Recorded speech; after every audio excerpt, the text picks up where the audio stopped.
Lee Byford is shot to death outside his Knoxville, Tennessee home on his 37th birthday. Like somebody punched you in the gut. It's just the worst thing you can ever imagine. Police suspect a robbery gone wrong, but Lee's friends and family believe it was something else. I think he was targeted. But who would set up Lee and why? Lee's loved ones say you don't have to look very far.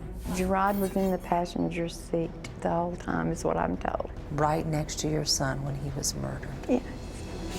The Knoxville man's friends and family claim they have plenty of reasons to believe that Lee's new buddy, Jerrod Murphy, set him up.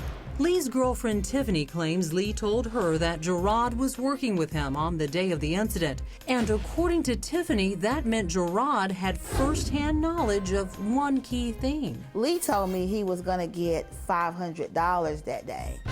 And the payment would be in cold, hard cash, something Knoxville police say could have made Lee a marked man. Do you believe this is someone who knew Lee Byford and knew that he would have cash on him? Yes, ma'am. But Lee's best friend, Dean, has some serious questions about the robbery gone wrong theory. If it was random, how do they know when he was coming home? Then there's the fact of where Lee lived. It's not easy to find. You wouldn't stumble across it, so how would anybody that didn't know Lee know where he lived? Or even if they did, there's only so many people that had even been there.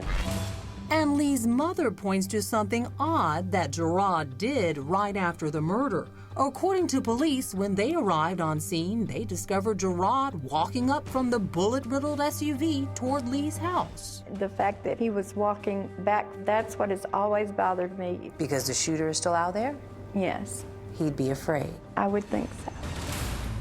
And you'll remember Lee arrived home late on the night he was killed. Now cops can confirm where he was just minutes before he was murdered. We have video surveillance of Byford and Jerrod Murphy going to the Stop and Go Market before they ended up going to Byford's residence where the incident took place. So about 5 minutes before he was shot, he was at the convenience store. Yes, ma'am.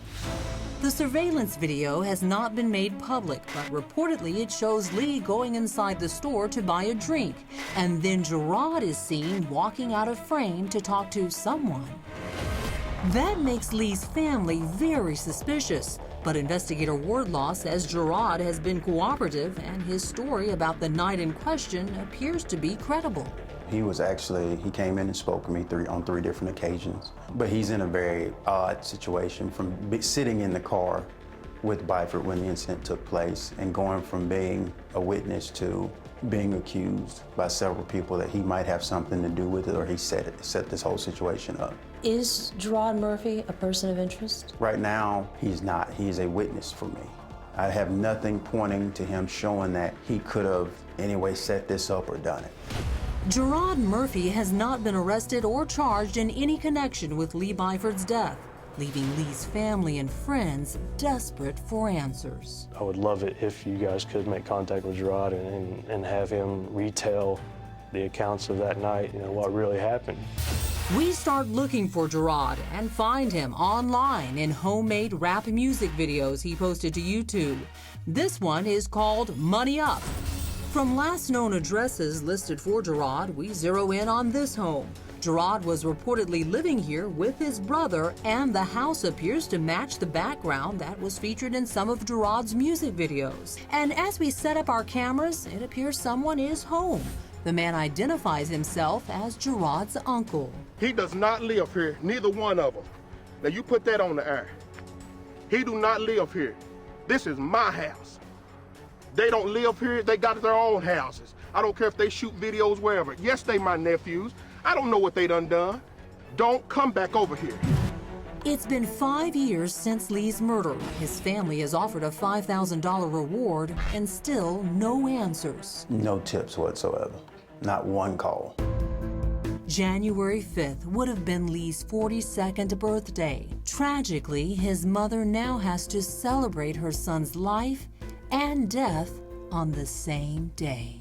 What would you say to someone who knows who took your son away from you and everyone else? I would say, as a mother, if it were your son, what would you do? You need to speak up. We need closure. And we need justice. I'm Chris Hansen. If you like this story, make sure you tune in every day to Crime Watch Daily. You can find where the show airs in your city at crimewatchdaily.com.